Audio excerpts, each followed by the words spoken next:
Ya, Anda kembali menyaksikan Bisnis Talk Saudara. Kebetulan tadi memang sudah diingatkan oleh Mas Rio terkait dengan pinjol ilegal begitu. Apakah dengan adanya aturan yang sangat jelas ini, ada rambu-rambunya begitu ya, kemarin kan belum begitu jelas ya Pak Enci.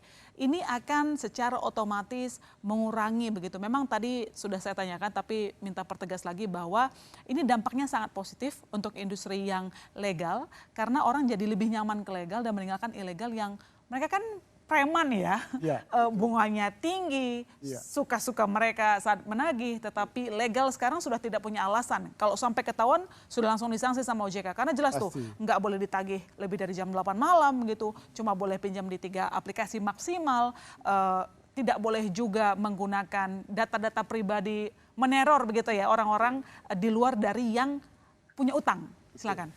Ya, kita juga masalah penagihan ini, AFI udah melakukan training dan sertifikasi itu ada sekitar 11.000 orang, 11.000 orang. sebelas Oke. ribu penagih, ya, sehingga jelas bahwa SOP itu wajib mereka ikutin dan taatin. Oke. Satu, yang kedua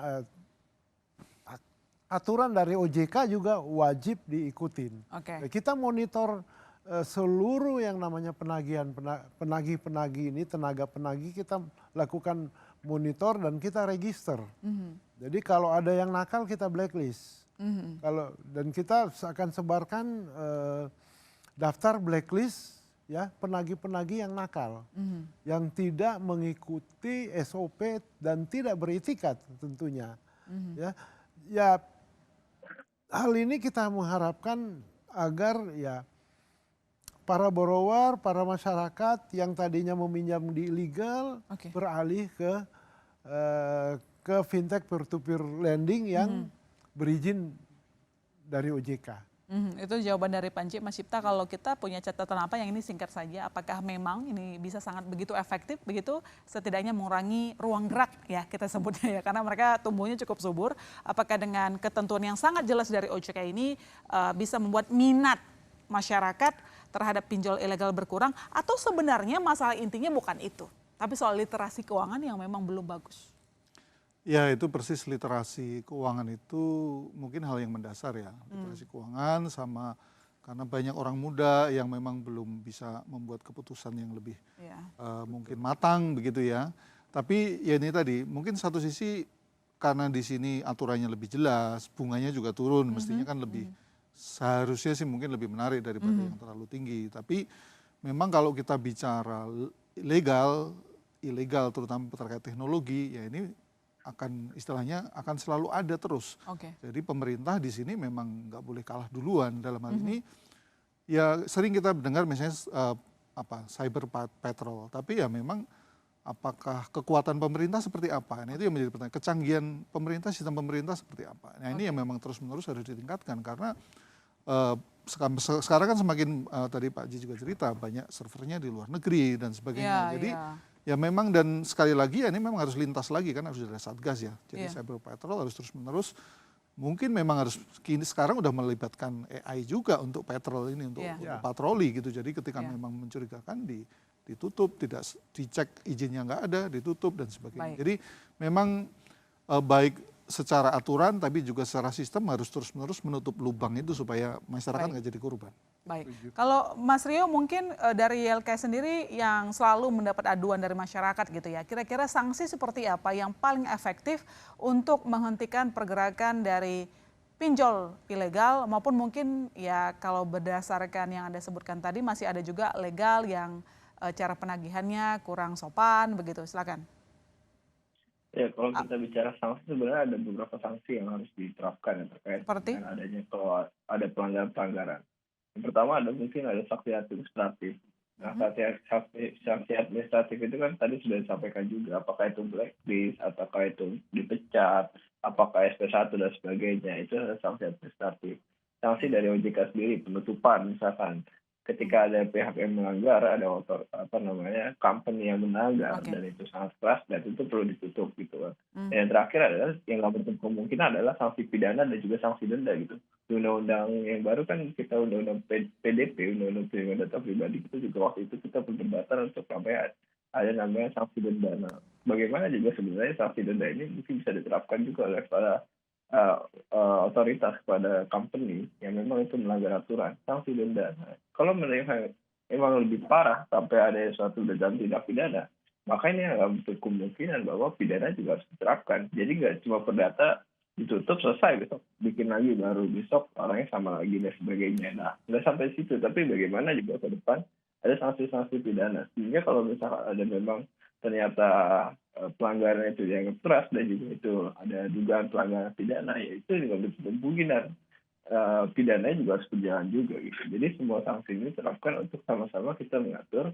bagaimana industri ini, kita nggak benci terhadap industri fintech, tapi kita bagaimana sama-sama menjaga industri fintech ini tetap maju, tapi konsumen juga sama-sama aware dan juga sama-sama juga diuntungkan juga. Jadi semuanya ini berjalan secara beriringan. Jadi pemerintahnya juga enak dalam mengawasi, dan industri juga semakin maju dan juga konsumennya juga semakin diuntungkan gitu. Jadi jangan ekosistem ini jangan ada yang dirugikan.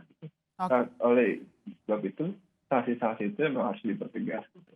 Oke, baik. Saya ke Mas Cipta. Mas Cipta, dari ilegal kita kembali ke yang legal karena sebelumnya kita bicara soal permodalan begitu. Kalau kita cermati per September 2023 kemarin, ini pemberi dana terbesar industri fintech lending adalah perbankan ya, yakni mencapai 49%. Nah, kira-kira apa yang mesti dilakukan perbankan untuk membantu menyehatkan industri fintech lending? Ya ini sebenarnya menarik ya, mungkin banyak kita nggak bahas selama ini. Tapi sebenarnya gini, kalau mau bicara siapa sih yang ikut berperan membesarkan industri fintech atau P2P atau ini sebenarnya tidak lain sebenarnya perbankan. Gitu. Ini agak unik juga, bank itu sebenarnya kadang-kadang main di dua kaki juga. Dia sering bilang, jangan pinjam di pinjol dong, pinjam di kita aja gitu. Pinjol kan susah dan sebagainya, ada berisiko. Tapi sebenarnya yang menyalurkan duit ke pinjol siapa? Ternyata bank juga, paling besar adalah bank 46% kalau bank umum gitu. Kalau total banknya sekitar 49%. Memang kalau dilihat dari masing-masing bank, itu mungkin hanya 3 triliun, 4 triliun dan sebagainya. Tapi misalnya kali 10 ya sangat mungkin jumlahnya menjadi 20 triliun kalau separuh ya outstanding gitu. Nah, bicara ini kalau kita bicara ekosistem fintech itu, fintech lending itu kan ada pemberi dana, ada penyelenggara yaitu seperti Pak Ci ini, lalu ada penerima dana. Nah semuanya harus ikut bertanggung jawab menjaga industri ini. Dalam konteks ini ya perbankan karena dia sebagai pemberi dana terbesar ya harus ikut cawe-cawe. Maksudnya ya dia harus ikut jagain dong, jagain si penyelenggara ini mungkin dengan kontrak-kontrak yang jagain bahwa ya Anda harus prudent, kalau nggak prudent saya nggak kasih lagi loh dananya gitu. Nah seperti itu. Jadi itu juga harus menjadi perhatian dari perbankan. Kalau kita melihat ya harus ada kepedulian juga dari perbankan. Jangan hanya melihat ini sebagai channeling lalu mungkin ada nah itu mungkin Pak Ji bisa cerita. Jadi selama ini hubungan sama perbankannya seperti apa? Iya. Apakah sudah ada kesepakatan untuk jagain itu? Gitu. Oke, boleh Pak Ci, gimana sebenarnya selama ini hubungannya dengan fintech investor? dan perbankan ini nggak bisa dipisahkan karena Paling besar memang dari perbankan. andil terbesar dari perbankan saat Seorang kan ini. cuma 19%. Oh, Kecil. Oke. Nah, jadi kolaborasi antara bank dengan fintech itu sangat dibutuhkan, ya kan? Nah, perbankan kenapa? Fintech ini tujuannya membiayai unbankable dan underserved. ya. Unbankable artinya yang dimana bank-bank tidak bisa masuk di market itu. Nah, melalui channeling fintech ini, bank akan menyalurkan itu. Iya, iya. Itu, Bu. Ya, kita juga jangan terlalu lihat fintech ini di sisi cash loan ya, pinjaman-pinjaman cash loan. Tetapi produktif itu cukup tinggi, cukup besar. Dan banyak sekali startup company yang terbantu, yang menikmati manfaat daripada fintech ini. Oke. Jadi terutama startup yang tidak bisa, yang belum memenuhi syarat ke bank, sehingga dia akan ke ke fintech dulu. Jadi banyak banget. Ada juga beberapa teman-teman di platform itu melakukan group lending, grup mama, ibu-ibu aja. Dan itu hampir seluruh Indonesia, Pak, ininya. Nah, terus ada yang main di warung-warung aja. Ada yang main di inventory financing, ada yang receivable financing. Nah, itu yang mesti kita lihat manfaat daripada fintech ini, gitu loh. Itu satu. Tetapi kita lagi diskusi juga dengan OJK di mana sebenarnya banyak ya masyarakat ya yang meminjam itu kecil-kecil sebenarnya. Ya seperti umpamanya dia bukan warung pedagang nasi uduk yang hanya butuh 2 juta, 3 juta, ya penjual bakso dan sebagainya. Itu juga manfaat daripada fintech ini. Karena kalau dia pinjam 1 juta, dia akan kembalikan 1.040.000. Tetapi kalau 1 juta itu dia olah selama sebulan, dia bisa mendapatkan 2 juta kan. Apalagi bisnis makanan. Umpamanya kayak gitu. Nah ini yang juga kita terus menerus diskusi dengan OJK akan hal ini. Jadi manfaat sebenarnya benefit daripada fintech ini luar biasa. Ya, hampir 700, bukan hampir, lebih dari 700 triliun kita sudah salurkan. Jadi manfaatnya banyak. Cuman memang karena tadi Pak 120 juta ya, 120 juta peminjam. Let's say rata-rata di 70 juta orang peminjam seluruhnya. Ada 2 orang aja bunuh diri. Jadi viral. Dan kemarin ada kami viral dan hoax kan. Nah, yang disalahkan apa? Fintech. Tetapi orang tidak melihat manfaat itu sendiri. Manfaat benefit dari fintech itu sendiri itu luar biasa. Ya, banyak sekali pedagang-pedagang yang tidak bisa dilayani oleh bank. Itu banyak yang mengambil fintech. Dan ingat ada 49% itu produktif dari total. Gitu. 49% yang produktif. Sebenarnya cita-cita awalnya bagus, tapi memang ada saja praktik di lapangan. Jadi untuk membuktikan pernyataan dari Pak Encik tadi, ini jawab singkat saja Mas Rio, karena memang kalau untuk penyaluran kredit paling banyak juga generasi milenial dan Gen Z, tapi yang macet juga mereka-mereka juga milenial dan Gen Z. Karena tadi kita concernnya YLKI adalah melihat bahwa regulator harusnya tegas, industrinya juga harus punya screening. Tapi saya punya pertanyaan yang mungkin ini basic sekali Mas Rio. Ketika menerima laporan, paling banyak itu usia berapa? Lalu kemudian mereka itu biasanya ngutang untuk apa? Karena kan pada dasarnya kalau utang ya bayar dong. Silakan. Jadi kalau misalkan kami nggak sampai screening sejauh itu, Mbak. Jadi kita kan terima pengaduan-pengaduannya kan mereka datang dari email atau datang langsung atau misalnya itu. Tapi kita nggak sampai sejauh sana penelitian apakah kita harus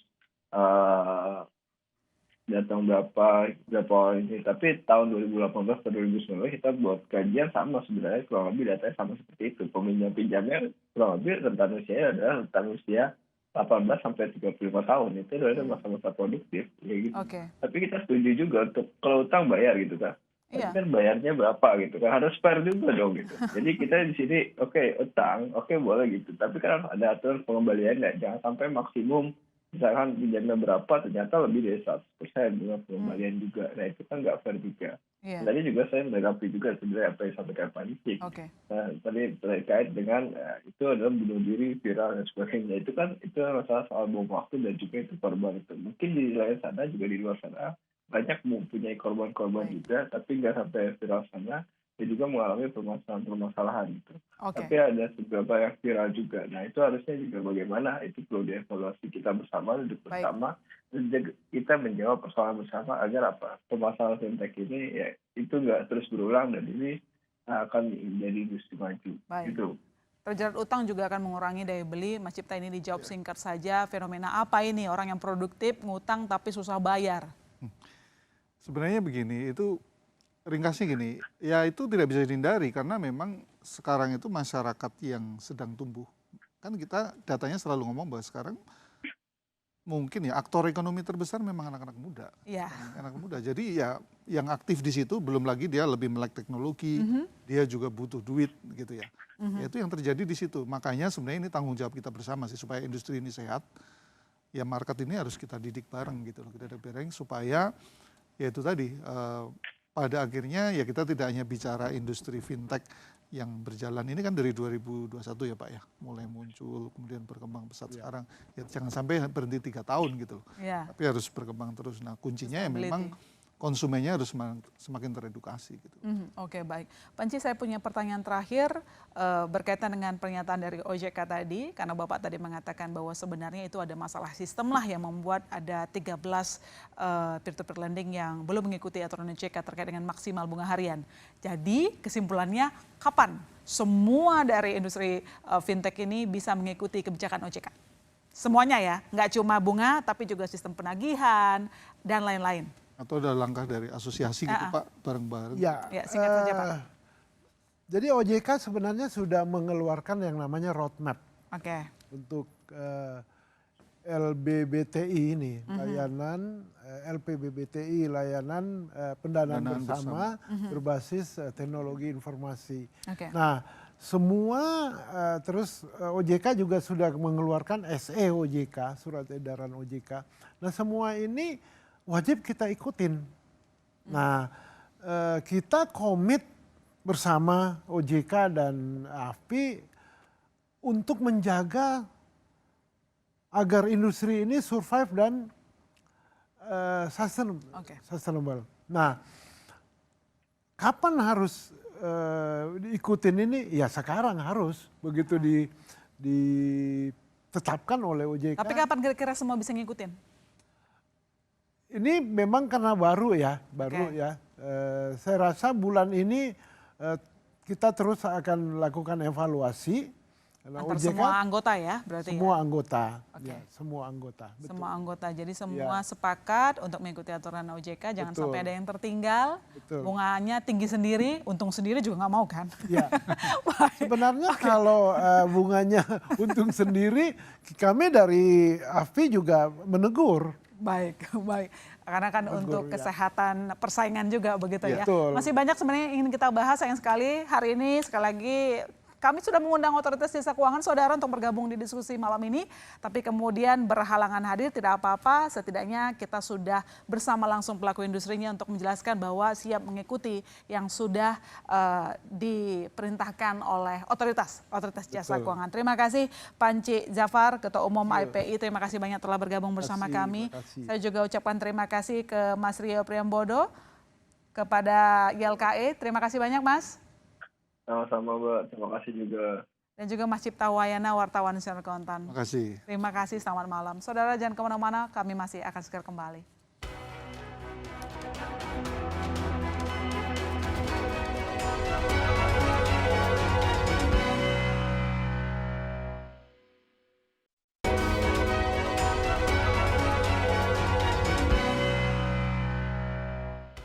Ya, bunga pinjol memang sudah diturunkan, mungkin semakin memudahkan untuk memperoleh bantuan pendanaan. Namun kemudahan memperoleh utang juga harus dibarengi dengan upaya meningkatkan literasi keuangan.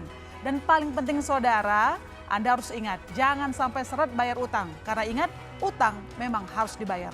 Saya Maisy Tarigan, undur diri. Sampai jumpa Selasa depan di Business Talk.